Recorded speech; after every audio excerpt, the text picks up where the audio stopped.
Assalamualaikum warahmatullahi wabarakatuh. Perkenalkan, nama saya Nurita. Saya di sini akan menjelaskan mengenai pengembangan kemahasiswaan, khususnya Fakultas Ekonomi Universitas Muhammadiyah Jember. Dalam pengembangan kemahasiswaan ini kami mempunyai dasar hukum, yaitu Undang-Undang Nomor 20 Tahun 2003 mengenai Sistem Pendidikan Nasional dan Undang-Undang Nomor 9 Tahun 2009 mengenai Badan Hukum Pendidikan. Kemudian konsep pendidikan dari mahasiswa yang terdiri dari ada kurikuler ditambah dengan ekstrakurikuler, itu merupakan tujuan dari perguruan tinggi. Kemudian dari kurikuler tersebut kemudian dibagi lagi menjadi ada beberapa, yaitu hard skill dan soft skill. Nah, itu yang hard skill dan soft skill tersebut, nah itu akan dilakukan oleh mahasiswa, terutama mahasiswa aktif di perkuliahan. Kemudian di sini dari hard skill itu terdapat jam kuliah, kemudian soft skill terdiri dari luar jam kuliah atau organisasi mahasiswa. Nah, ini akan menjadi tujuan utama perguruan tinggi dan kualitas mutu lulusan.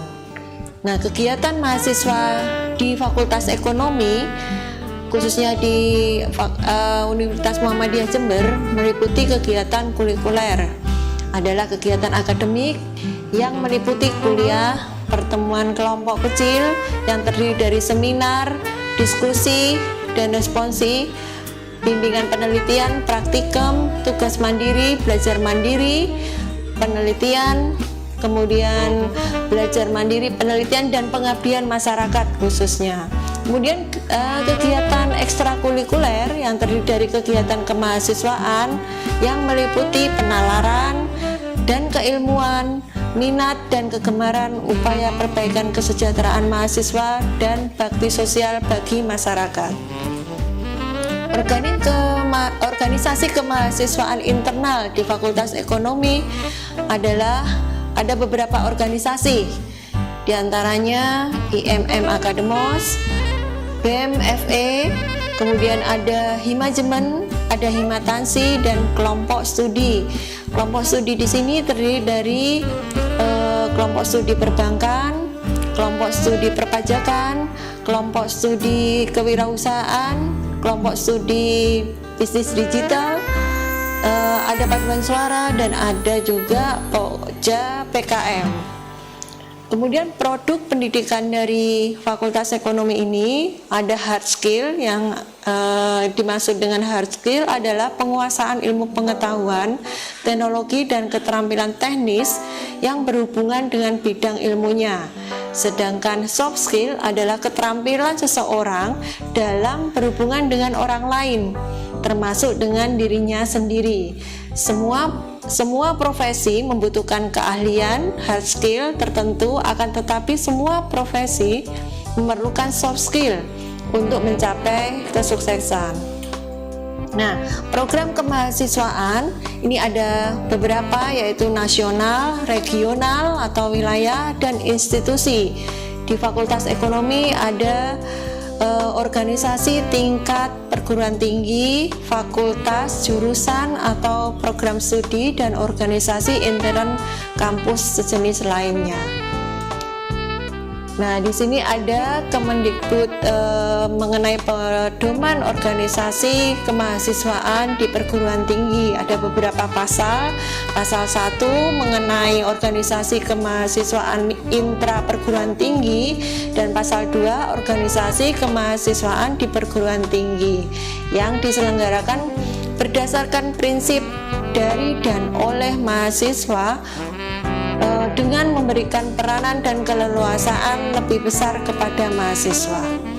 Organisasi kemahasiswaan intra di Fakultas Ekonomi mempunyai fungsi sebagai sarana dan wadah Yang pertama, perwakilan mahasiswa tingkat fakultas untuk menampung dan menyalurkan aspirasi mahasiswa, menetapkan garis-garis besar program dan kegiatan mahasiswa. Yang kedua, pelaksanaan kegiatan kemahasiswaan, komunikasi antar mahasiswa, dan berikutnya pengembangan potensi jati diri mahasiswa. Berikutnya, pengembangan pelatihan dan keterampilan organisasi. Yang berikutnya, pengembangan kader kebangsaan. Berikutnya, untuk memelihara dan mengembangkan ilmu dan teknologi yang dilandasi dengan norma-norma al-Islam dan kemuhammadiyahan, akademis, etika, moral, dan wawasan kebangsaan. Kegiatan kemahasiswaan dikelompokkan menjadi yang pertama penalaran dan keilmuan, yang kedua minat, bakat, dan kemampuan lain, ketiga kesejahteraan dan kepedulian sosial. Nah, penalaran ini yang dimaksud yaitu kegiatan kemahasiswaan yang bertujuan menanamkan sikap ilmiah, merangsang daya kreasi dan inovasi, meningkatkan kemampuan meneliti dan menulis karya ilmiah, pemahaman profesi, dan bekerja sama dengan mahasiswa dalam tim, baik perguruan tinggi maupun antar perguruan tinggi di dalam dan di luar negeri. Kegiatan ini dapat berupa yang pertama, pekan ilmiah mahasiswa, dan yang kedua, LKTM atau lomba karya tulis mahasiswa. Dan yang ketiga, pengembangan kreativitas mahasiswa atau PKM. Yang keempat, mahasiswa berprestasi tingkat nasional atau Mahwapres. Kelima, presentasi pemikiran kritis mahasiswa atau PPKM. Dan yang keenam, diskusi ilmiah, seminar, dan workshop. Itu adalah penalaran dan keilmuan. Sedangkan bakat dan minat dan kemampuan lain ini adalah mahasiswa tersebut dapat bertujuan meningkatkan kemampuan dalam manajemen praktis, berorganisasi, menumbuhkan apresiasi terhadap olahraga dan seni, kepramukaan, bela negara, cinta alam, jurnalistik, dan bakti sosial. Kegiatan ini dapat berbentuk yang pertama adalah LKMM, latihan keterampilan kemahasiswaan, latihan keterampilan mahasiswa, manajemen mahasiswa. Kemudian yang kedua, kegiatan olahraga atau kejurda, pomnas, dan sebagainya. Kegiatan yang ketiga adalah seni. Di sini ada paduan suara, teater, dan tari. Dan yang keempat adalah pramuka mahasiswa dan resimen mahasiswa. Kelima adalah mahasiswa pencinta alam. Yang keenam, penerbitan kampus, dan yang ketujuh adalah Korps Sukarela Mahasiswa atau SAR, PMI, dan sebagainya. Kemudian yang kedelapan adalah kewirausahaan atau PWM. Kemudian kesejahteraan. Program ini bertujuan untuk meningkatkan kesejahteraan fisik, mental, dan kerohanian mahasiswa. Kegiatan ini dapat berbentuk pengajuan beasiswa, asrama mahasiswa, kantin mahasiswa, koperasi mahasiswa, poliklinik, musabaqah tilawatil Quran, dan kegiatan lainnya yang sejenis. Kemudian kepedulian sosial.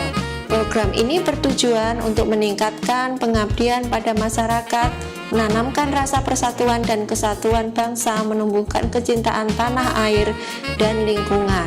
Kegiatan ini dapat berbentuk pelatihan pendidikan pencegahan penyalahgunaan narkoba dan pencegahan penyebarluasan HIV atau AIDS.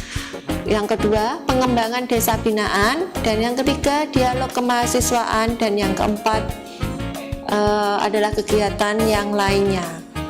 Nah, di situ adalah presentasi dari kami, dari saya khususnya mengenai pengembangan kemahasiswaan. Demikian dari saya. Wassalamualaikum warahmatullahi wabarakatuh.